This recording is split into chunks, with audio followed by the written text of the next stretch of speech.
usap-usapan ng bagong kapatid star na ngayon ay tinagurian ng Queen of All Networks. Magbabalita tungkol dito si Mobile Journal Denise Valdesancho.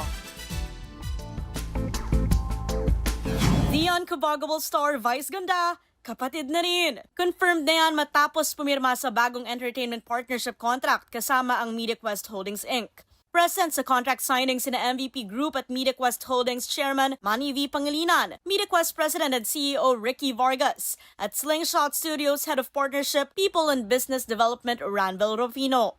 Layunin ng partnership na maghatid ng bagong kulay ng entertainment sa Pinoy audience. For years, the industry was competing against each other.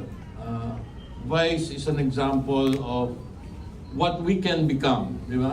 What we can become stronger together, what we can share with and gift our people with the best talents that this industry can gift our people, no? Hindi rin maitago ni MVP ang excitement sa pagiging kapatid ng tinagurian niyang Queen of All Networks. On behalf of the MVP Group, of course TV5, we extend to you again our warmest welcome, Vice. You have built an exceptional career with your exceptional talents.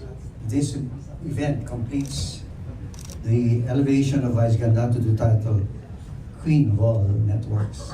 At ramdam din kay Vice ang panibagong sigla. Kagabi pa lang di ako makatulog, ang dami kong naiisip, ang dami kong gusto kong content na gawin. Hindi na naman ako mapakali. At ito yung gusto kong feeling, yung excitement. Pero higit sa bagong partnership, may mas malaking panawagan si Vice sa TV industry. Kaya nung sinabi niya sa akin na,